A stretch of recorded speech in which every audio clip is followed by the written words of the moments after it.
in an up-to-date, edgy style. Religion, Ho-Ho's way.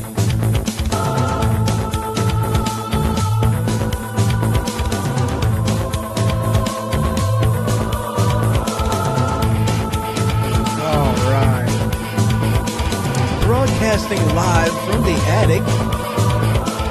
You can check out my website, thehohoshow.com. You can follow me on Twitter. You can email me, hoho@thehohoshow.com. You can find me on Facebook. Check out my YouTube channel. And the call-in number, as always, is 217-917-4405 if you want to call and be part of the show. So welcome to Religion Ho-Ho's Way. And as always, I am your host, Ho-Ho. Woo! That's a mouthful. Holy crap. All right. Well, guys, this one here, I've been tossing up all kinds of ideas and whatnot as far as what to do the show on. I figured I'd kind of go with a little bit of a classic, definitely a little bit of a classic. In a matter of speaking, I don't want to say it. Well, yeah, of course it's relevant. It's one of them. It's one of them stories. It's a neat one too. Jonah getting swallowed by a whale. The big fish, I think, as it's one of the ways that it's, interpreted in the Bible. But before I get there, excuse me. Before I go there, got a couple announcements. One of the things is I've been doing the shows for about 3 months now. And so I'm kind of, I'm going to be kind of going a little bit more of a family-friendly direction, if you will. And especially with the Ho-Ho Show. This one shouldn't be too much more of a problem, or too much of a problem on this one at any rate. But I'm doing this more or less because in March I am going to be taking the show into consideration for acceptance into iHeartRadio. So I am very excited about that one. So, one of the things they kind of like is a little bit more of a family-friendly programming. So, that's kind of one of the directions that I'm going to be going on that. So I am definitely very excited. And also, of course, I am a proud member of Weaponized Sloth Productions. It is I guess you can say a production group that more or less we're putting together. Me, a couple other people. We're going to be selling products, mugs, T-shirts, decals, vinyl and whatnot. So quite a few different things we got going on in that. There's going to be a launching of the website sometime in midway through January or early in February. So I'm very excited about that. It's going to be linking all the shows involved in that. So you got my two shows. You've got the Machine Radio Show. So yeah, just all kinds of good things coming up on that. So I am definitely very excited. So let's go ahead and break into this a little bit.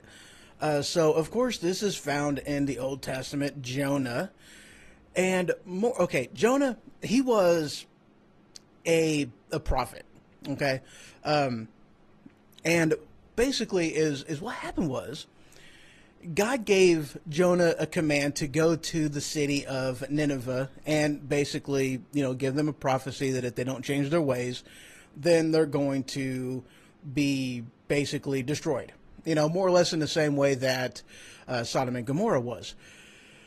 And Jonah, Jonah knew what type of a city Nineveh was, okay? I mean, let's just put it to you like this.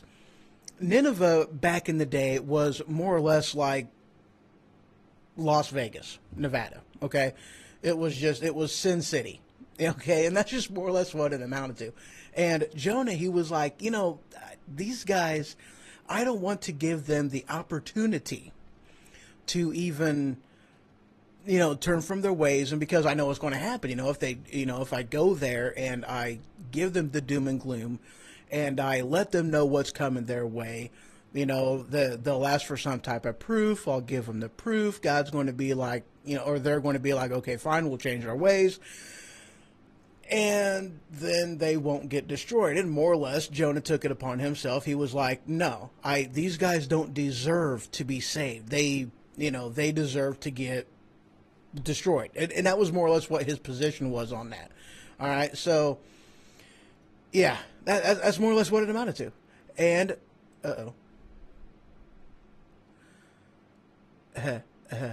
okay, cool. Checking out the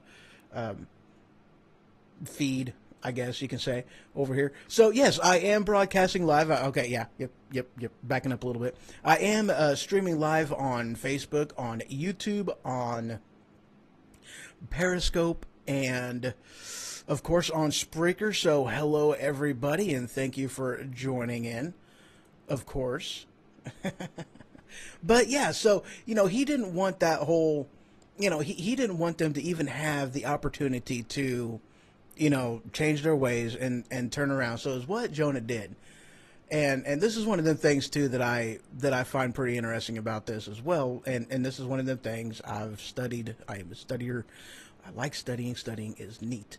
But if you read the scripture, and this is one of the things that's hilarious for me. And again, I've talked about this on one of the other shows. Talking about Jehovah's Witnesses. Of course, everybody loves Jehovah's Witnesses coming around and knocking on their door because they don't like to leave. But here's the thing, though. Like, okay, in Jonah 1, great example of this, because you see in the scripture the Lord in all caps whenever it's talking about the Lord. And that is I don't even remember what they call that.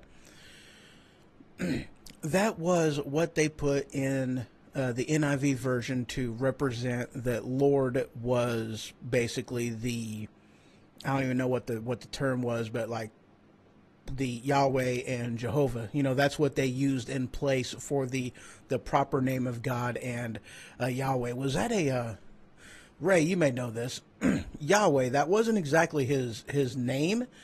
It was I guess you could say a title, maybe. I know Jehovah was his name. But what was Yahweh? Was that a name or... Come on now, don't leave me hanging like this. I know you know. You've got to know. Please know. Come on now. No. Come on. Nothing. I don't remember. But like back in the day they put, Y or JHVH for Jehovah and YW for Yahweh. That's what they did there, because I don't actually remember what it was that they put on there. I don't remember, but that's what the all caps LORD. That's what it actually meant. So yes, in the NIV version, they made it as scripturally accurate as possible by not putting Jehovah in there, unlike Jehovah. But anyway, so what happened was, Jonah, he's like, I don't want to go, so I'm going to run away from God, and I'm going to Tarshish. I'm going somewhere else. All right, so he gets in the boat. They're going out to sea, and they're going away. He went down to Joppa, actually. Yeah, Joplin, Missouri. And let me check this right. Oh, crap. Oops. I hate it when I do that. That's the one I'm looking for. Yeah, okay. All right, anyway. So he went down on the boat, and whenever he was in the water, I mean, just the waves got really, really huge. All right. And they were like, oh, what the crap? What's going on? What bad luck did we have here? What's going on? And Jonah went to sleep. I don't know. Maybe he had a vision. I don't remember. But at any rate, he's like, okay, look, guys, because they came to him because they knew more or less that he was running away from God, because he told them that he was running away. And they were like, okay, cool. So they were like, so what is going on here? And he's like, well, all right, guys, if you want the storm to calm down, because it was tearing up their ship. I mean, it was a bad deal. All right, it was tossing around everything else. And they were like, dude, this thing's going to fall apart if we don't figure out something quick. So they're throwing stuff overboard, all right, to try to make them lighter and whatnot, to be able, so they wouldn't sink. And he's like, all right, well, guys, okay, look, if you guys want the storm to settle down, just throw me overboard. And they were like, oh, hell no. We're not throwing you overboard. We know more or less that, you're on a mission from God, so to speak. They knew that he was a prophet because he told them, and they were like, we don't want to be blamed for killing you as a man of God, so we don't want to do that. He's like, dude, okay, look, this is tearing up you guys' ship. If you don't throw me overboard, the whole entire ship's going to go down and y'all's going to die. So just go ahead and throw me overboard. So they did. They threw him overboard, and God called on a big ship, a big flipping ship. No, not a big ship, a big fish. He called on a big fish because fishes are huge. He called on a whale. Oh, wait. Names, Yahweh, and telegrammation. Dadgummit, Seymour. There we go, Seymour. Okay, YHWH. That's what Yahweh was. Okay, often Hebrew Bible. Jews traditionally do not pronounce it, and instead refer to God as Hashem, literally the name. Okay, so it means the name, or Abene, my master. All right, thank you, Ray. You're awesome. So that stuff is in there in the Facebook chat room. If you guys want to check that out, there you go. But that's what that was. That's where that came from. So Jonah running away. They threw him overboard, and immediately when they threw him overboard, the winds calmed down, the waves settled down. I mean, the whole entire thing, it just storm gone over, done with. Okay, so that was cool, and of course, it freaked everybody on the boat out. They were like, and it just terrified the holy crap out of them. They, started worshiping God and even did a sacrifice in His name and whatnot. So yeah, it definitely freaked all them guys out. And then that's whenever God called forth the big fish, the whale, and swallowed him up whole. And I guess he was in the whale for, I believe, 3 days, if I'm remembering correctly. Let me look right quick. Where's it at? Where's it at? I don't see here. I think it was 3 days. 40 more days. Yeah, I don't know. Anyway, so he went to Nineveh. He gave them, all the information and whatnot. He told them all that good stuff. And, of course, they changed their ways, and they, they worship God. And, yeah. So, that's pretty much, in a nutshell, what the whole thing happened was. So Jonah, big fish, very, very cool.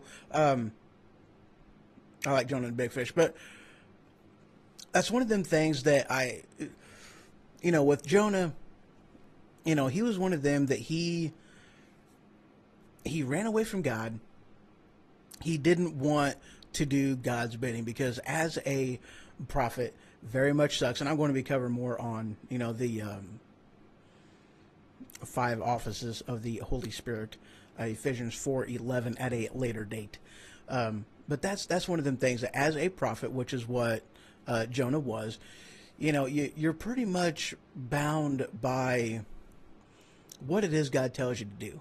And when you go against that, it can be, especially if you take that choice and you take that step into accepting, more or less what you are, and you get into that relationship with God and you use that gift that is given to you, then you are, you really lock yourself into that. And, with him going against that, and that's just, and again, that's one of the things too. This wasn't something that God did out of anger. Well, yeah, okay, maybe he was angry.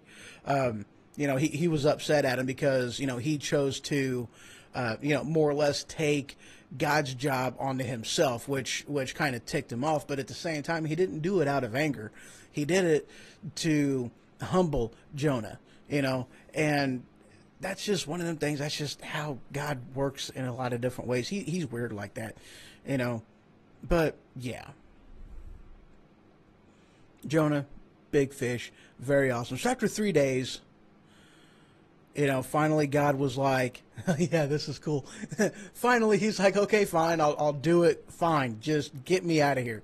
And what he did is he went to his he went into the whale and went to his courage hang me down ball and started tickling it with a feather. So how he got a feather in there, I have no idea, but he tickled it with a feather and he made the whale sneeze. And whenever the whale sneezed, Jonah was shot up out of the blowhole.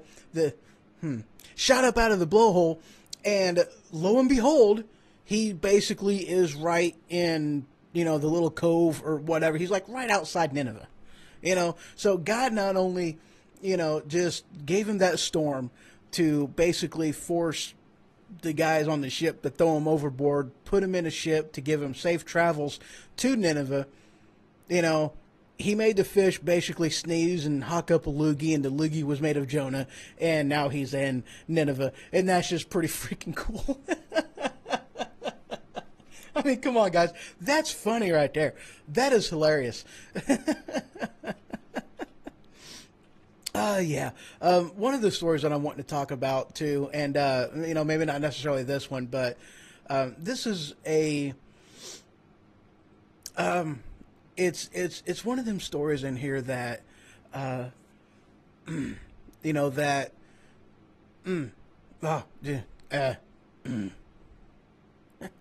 there it is.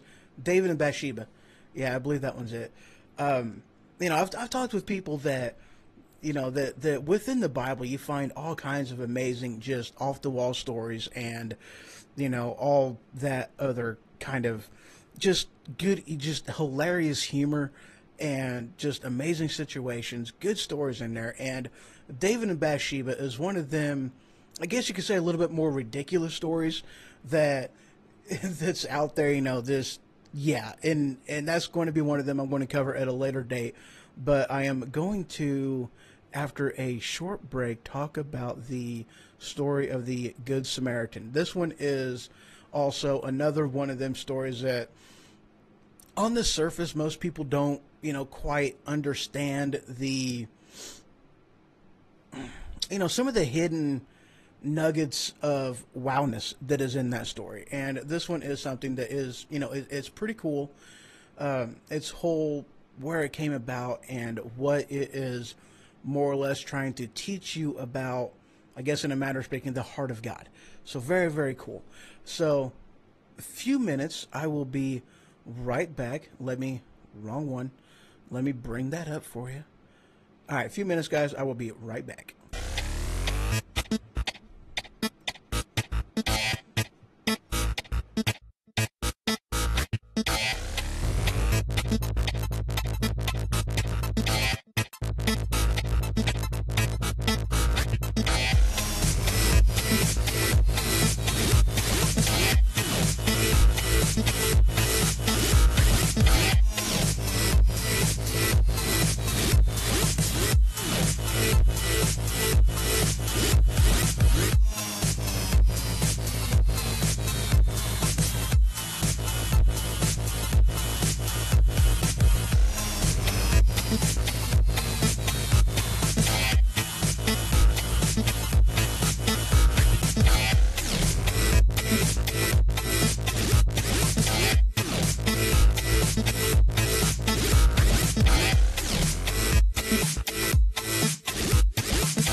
broadcasting live from the attic. Welcome back to Religion Ho-Ho's Way, and I am your host, Ho-Ho.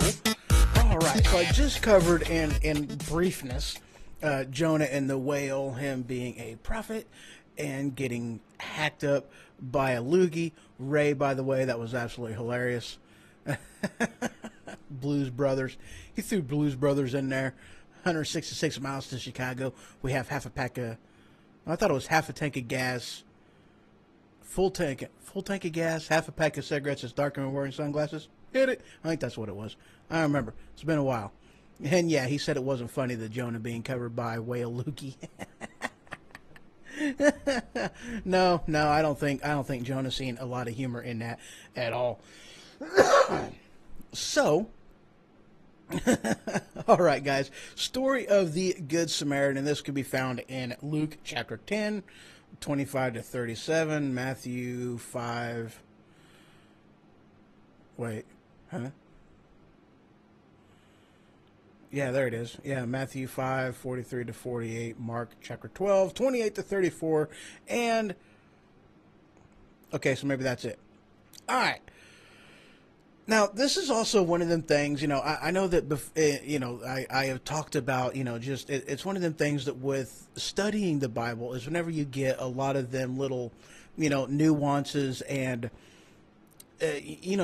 sometimes you got to really dig in to find out, some of the value of the information that you're reading in a matter of speaking. All right. So, I guess a guy had talked to God, what's the greatest commandment? Am I saying that right? Oh no, he asked Jesus, what must I do to inherit eternal life? Yeah. Anyway, the thing goes in, he gives the parable about the Good Samaritan. And it was, so a man was going down to from Jerusalem to Jericho, and when he was attacked by robbers, they stripped him, left him for dead. And he had 3 guys pass him on that road, okay? He had a priest, a Levite, and both of them guys, they walked around on the, they seen him laying there in a ditch, and they walked around him, okay? Now, the priest, obviously, holy man, all right? So here you have a holy man of God who sees a guy busted and broken, and they did not stop to help. He did not stop to help him. They continued going to, well, it doesn't say which direction they were going, to Jerusalem or to Jericho, so they don't really say that, which direction they were heading. But at any rate, the first guy, the priest, didn't stop, didn't do nothing, just kept on going. The second guy was the Levite, and Levites were,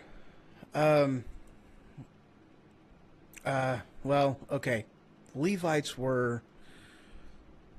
They were one of the tribes of Egypt that were actually allowed in the Holy of Holies outside that one day a year. They were, weren't they like the guys in the robes that were going like, the trance guys or whatever, I think, maybe possibly, or they were like, the holy janitors for the temple.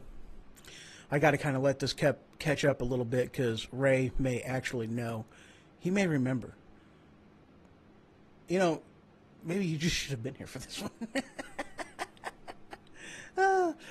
There's a lot of this one I forget. Holy crap, it sucks. I hate it when that happens. All right, well, no comment just yet. Of course, I don't think it's a thing. I think that sucker's like 2 minutes behind me or something. Wow, yeah, there's a lot of time between. I'm like watching my lips move right now. That's funny stuff. But anyway, and then the third guy that passes by, he was a Samaritan, which was they were the Gentiles. They were the frowned upon guys. They were the social outcasts, I guess. They weren't people. They weren't the part of the Jews. They didn't uphold to the laws and whatnot. So, Levite, noun, Seymour. Levite, member of the Hebrew tribe of Levi, especially that part of that province. Okay, so they provided assistance to the priests in worship in the Jewish temple. So yes, they did, little.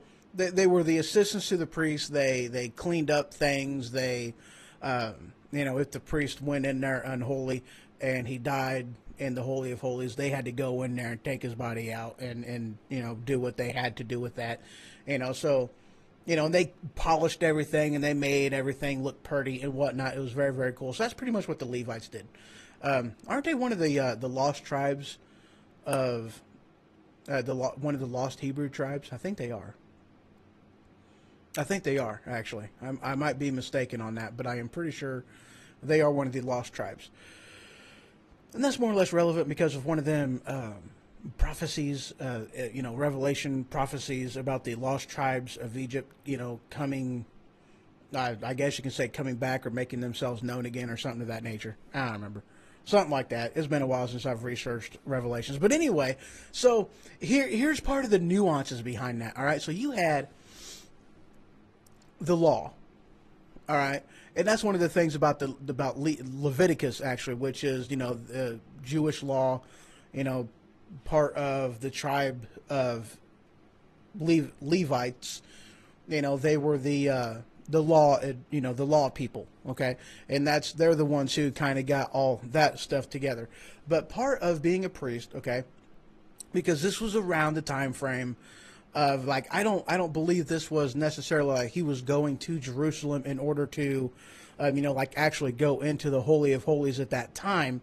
But he was going to, and he was already in, the priest, he was already in that time frame where he had to, the time of cleansing, because you had, as a priest who was about ready to go into the Holy of Holies, you had this big thing that you had to do, this long drawn out process of cleansing, self-cleansing. You had to clean your body, your mind, your spirit, and you had to, wear certain dress and everything else, you had to be completely clean. Okay. And if he would have actually helped the guy that was in a ditch, busted, broken, bleeding, he would have gotten blood on him, and then he would have been considered unclean. And whenever he went into the Holy of Holies, he would have died like that on the spot. So he knew that in accordance with the law, regardless of God's heart, in accordance with the law, he couldn't assist the guy on the side of the road. Okay? So, he couldn't do it. All right? His hands were tied. It was the 12 tribes of Egypt. Reuben, Simeon, Judah, Issachar, I can't pronounce that one. Cerebellum, Benjamin, remember that one. Dan, Naphtali, Gad, Asher, Ephraim, Manasseh, Torah, the Jewish Bible, Jacob. Yeah. I thought Levites was one of the 12 tribes, though. They're one of the 12 tribes, aren't they? I fought the law and the law won. That's right. He fought the law won. That's why he was unable to, that's why he was unable to do that. All right. It was the law. The law was there. It was written, and he had to obey that law. Okay. So that's why his hands were tied. The Levite, more or less the same thing. Okay.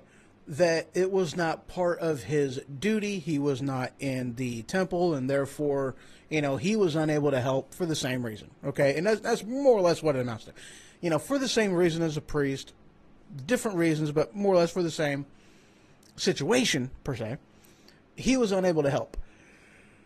And then you had the Samaritan, not bound by law, whom was able to help, and, his heart went out to him. Okay. And that's one of them things, too, that in part of this parable, the guy asked him, help your neighbor as yourself. And, this is going back to the guy that was talking to Jesus about how to get eternal life. Jesus said, ask your neighbor as yourself. And then he goes, which one of these three men was the neighbor? And the guy was like, well, the one that helped him out. And he says, be like that. Basically, one of them things, everybody's your neighbor, so just help everybody. So there you go. Anything you do for the least of my brothers, you do to me, or you do for me. There you go. It's one of them things, too, and this kind of, this really boils it down to. one of them modern parables that really, talk about just kind of bringing it into today's terminology, because what a parable is simply, true or false. That's not really what this story is about, whether it actually happened or whether it didn't happen. A parable is an earthly example of a heavenly principle. And, one of the times I was in church, this is one of the stories that was brought up. Okay, this kid, his dad off going to work, babysitter couldn't show up. He was of age. He was old enough to where he can stay home by himself. And the dad gave him this list of rules, don't do this or this or this or this. And one of the things that he couldn't do was, you can't go out into the street, and basically, of course, again, this is hypothetical. Something happened in the street. The kid witnessed it, could have offered help and actually saved somebody's life, but because of his father's rules, he was unable to do that, and the lady ended up perishing. And, again, extreme situation. Okay. And the dad came back home and was like, hey, how did you do? Anything exciting happened today? And the guy was like, well, it's like, well, this happened outside, blah, blah, blah, blah, blah, blah, blah. And the dad's like, oh man, so what happened to the lady? He's like, oh, well, unfortunately she died. So well, why didn't you help her? It's like, well, Dad, I couldn't leave the yard. You told me not to. It's like, but you could have saved their life. It's like, yeah, but the law was more important because you taught me that the law was more important.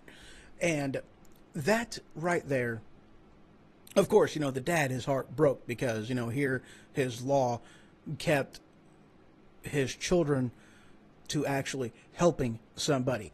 And that was one of them things that the law was what the law was, but that was one of the things that freed us from the Old Testament to the New Testament, because now it's not about that huge list of laws. Those laws have been fulfilled.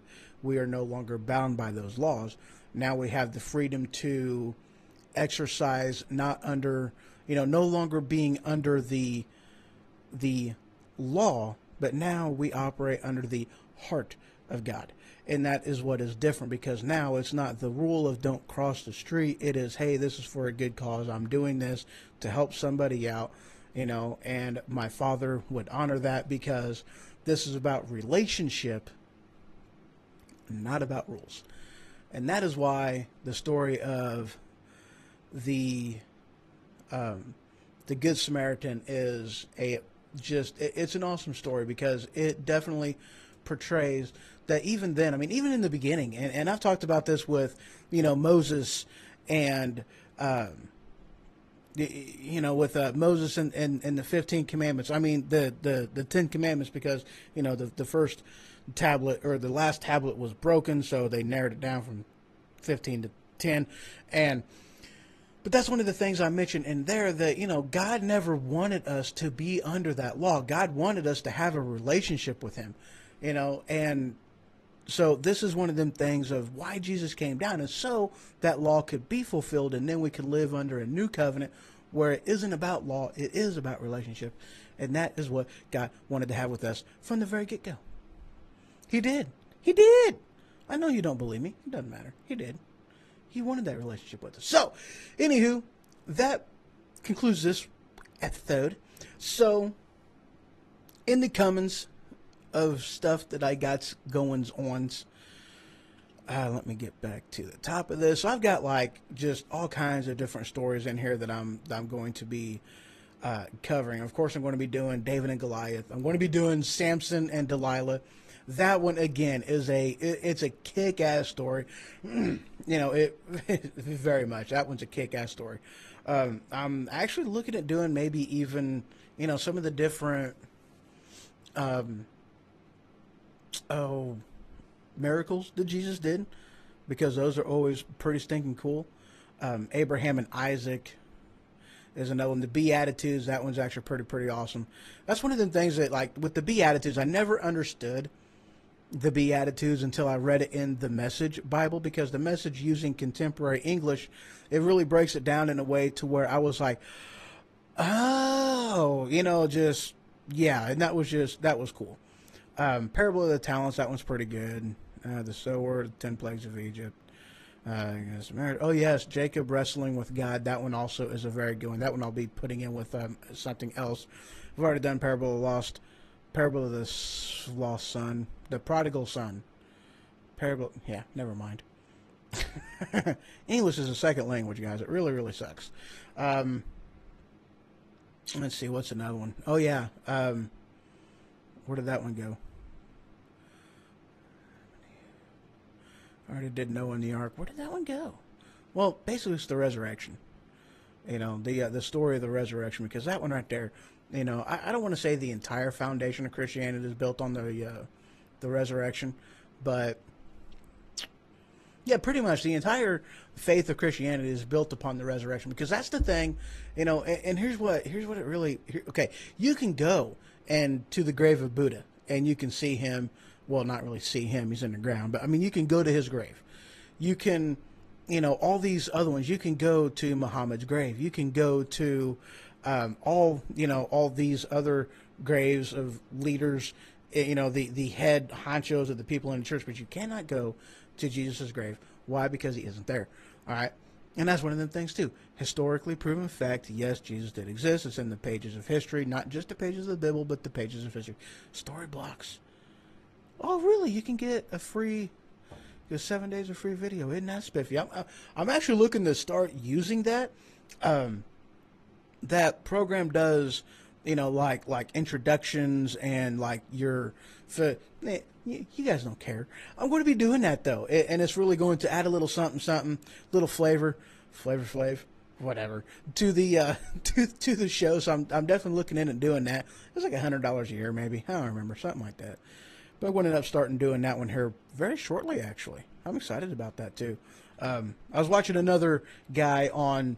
You know, he does different videos and whatnot, and you know, that's one of the things, researching, doing this whole computer crap, I've really learned a lot. And that's one of them aspects of with doing, you know, streaming and on, you know, doing videos and whatnot, is I've really found out, especially with doing this, that I'm lacking things. And Water to Wine, yes, Water to Wine, that one with the things, miracles that Jesus performed. That one's, see, that's the Water to Wine. That one right there is what proves that Jesus was a redneck. I mean, come on. His very first miracle was, you know, dude, we're out of drinkages. All right, this guy did not buy enough wine for this party. And we don't want the party to die down. This is way too early of the night. We can't be having this. And God's like, but dude, it is not my time. I am not supposed to be doing this right now. You know, it is not my time to be doing miracles. God said, nah. And the mom says, really? You're going to do me like that? I'm your ma. I'm your ma, son. And then his mom goes, you know, and this is one of the things that just operate in faith, you know. And Jesus, his mom was like, you know, told the servants, go grab that jug, and then you grab that jug and go out to the faucet that's outside. You know, don't do this inside. Just go outside to the faucet and turn it on from the spigot. And fill up them jugs with water, you know, H2O, high quality stuff, and bring it in and serve it to the people, and it'll be wine. Jesus was like, you suck. Do what my mother said. I'll take care of it. And he turned water to wine. Bam! Let the parties continue. And it just wasn't, you know, that's one of the cool things about the water and the wine. It wasn't the cheap stuff either. God made the best of the best. God made, you know, Jesus made the best wine. It was the best stuff. And, you know, of course, he didn't tell the guests, but, you know, the two guys that got the water, you know, they knew what was up. They knew what was going on. And so, yeah, water to wine. I figured I might as well do that one right now because that story is hilarious. Redneck Jesus. That's who I worship. I don't worship baby Jesus. I worship redneck Jesus that made water to wine as the first miracle because that's freaking hilarious.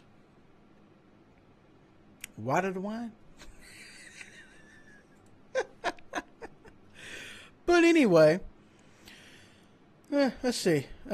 Story creation. I think I already did that one. Daniel the Lion's Den. That's another I'm going to be doing. So yeah, there's like just all kinds of good stories out there and whatnot. And I tell you what, if you got a particular type of story you like to listen to, you like to hear, you like to see, you'd like to hear me do, go ahead and let me know. I'll do it because they're fun. It's awesome. If it's one I've already covered before, I'll do it again. I don't even care because it's fun. I love these things. Noah's Ark. Actually, that one's kind of neat. Noah's Ark. That one's cool. Moses, 10 Commandments. Good one too. You're all jacked up on Mountain Dew. Exactly. Wow. So yeah. And then of course I got I've been going through, Ephesians 4:11 and whatnot. And I'm actually kind of looking on study material with that one because, there's a lot as far as the, fivefold ministry that I have forgotten. And it's one of them things that using just the scripture among itself is kind of hard to really totally go through that. So it's probably not going to be a 5-part series that I do on that one. I'm probably going to be doing it in 1 or 2 parts, depending. It might end up being an hour and a half show, which is, definitely longer of what I was wanting to do. Ezekiel 38. What's Ezekiel 38? You're going to make me look, ain't you? You suck. Ezekiel 38. Where's that at? It's in the Bible. Shut up. Remember where Ezekiel is. Making me look through this thing. That's Ezra. That ain't it. Nehemiah. That ain't it. Job. Nope. What is Ezekiel 38? 3 hours. Now, I ain't doing no 3-hour show. I've done that once. That was enough. That was enough. War that's coming. Oh, okay. Oh, so that's in is that Old Testament? It's got to be Old Testament then. Jeremiah. It's in Ezekiel. I know what's in Ezekiel. Oh, hey, there's Ezekiel. I found Ezekiel. 38? There is a 38. The Lord's great victory over the nations. Right.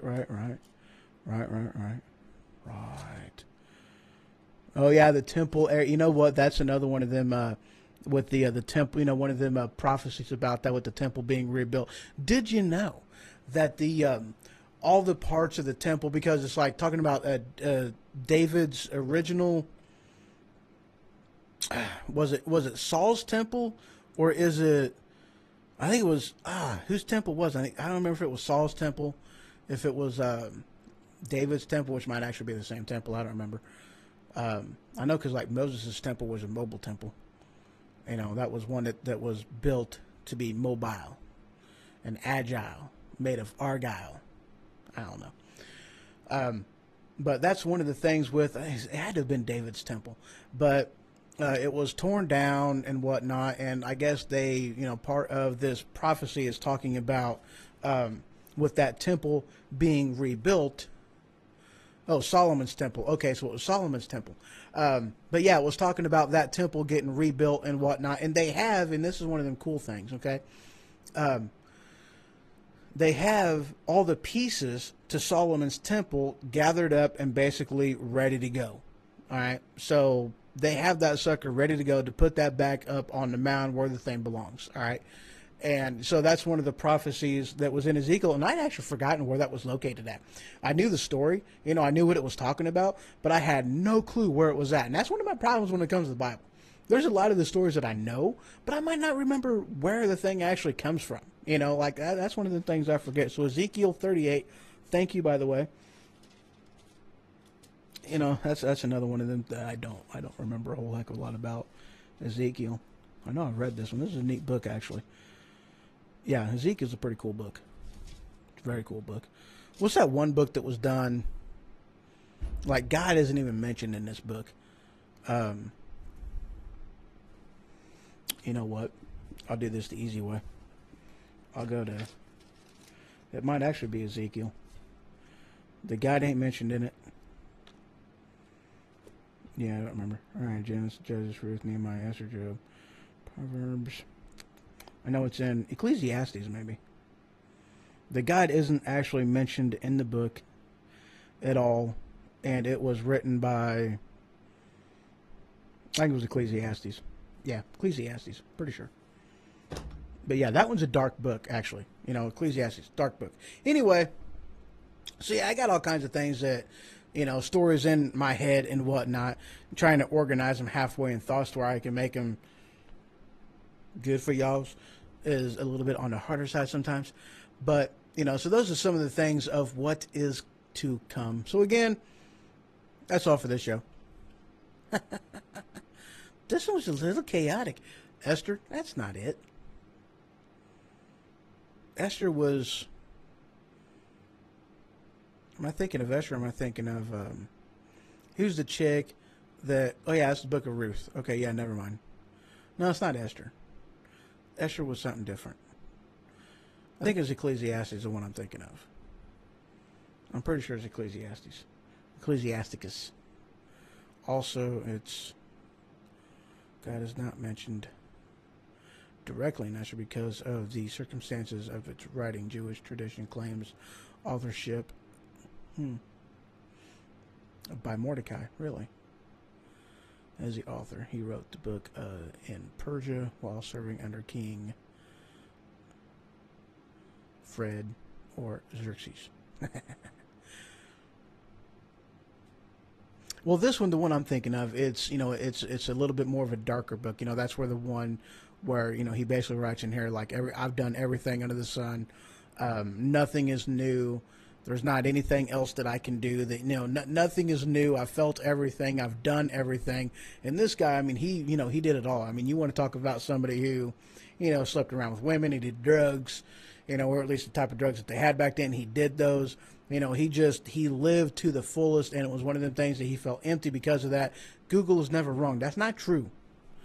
Google has been wrong. Google has been wrong before. But yeah, so but Ecclesiastes, and that was, you know, that one is a dark book. At least I'm almost positive it is. You know what? I'm just going to look for Ecclesiasticus. First, I got to find where it's at, because I don't even... Page number 663. That's pretty close to another number. Okay, it's right there. It's before Isaiah, but after Proverbs. I thought that was supposed to be... Yeah, there it is. Ecclesiasticus. Yeah, that's it. Yeah, that's the one I'm thinking of. Yeah, because it starts off with everything is meaningless. So yeah, that one is a pretty dark book. Yeah, so that concludes the show. Thank you guys for watching, listening, and I hope you all enjoyed it. Next week, what am I doing next week? What am I doing next week? I might end up doing Samson. Okay, here's what I'm doing next week. All right, I just made up my mind. Just right then, I made up my mind. I am doing... Where's it at? Not Sodom and Gomorrah. Yeah, Esther was about Queen Esther. You know, the chick that does the thing with the dude. That's what that one is about. It's actually good. Ooh, I pooted right there. Y'all probably didn't hear that. It was good though. Where's it at?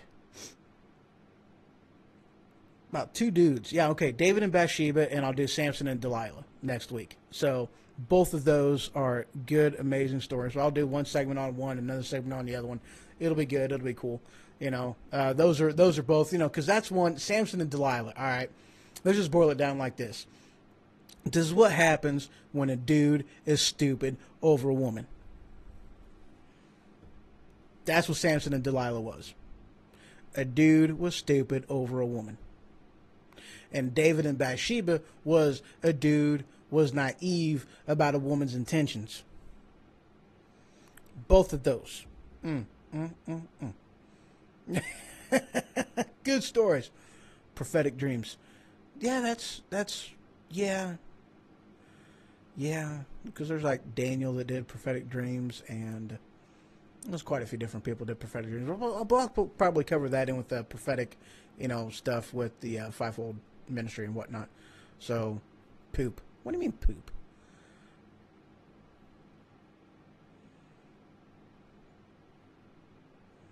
Oh, really? The Word of God does not appear in First Maccabees, Esther, and Song of Solomon.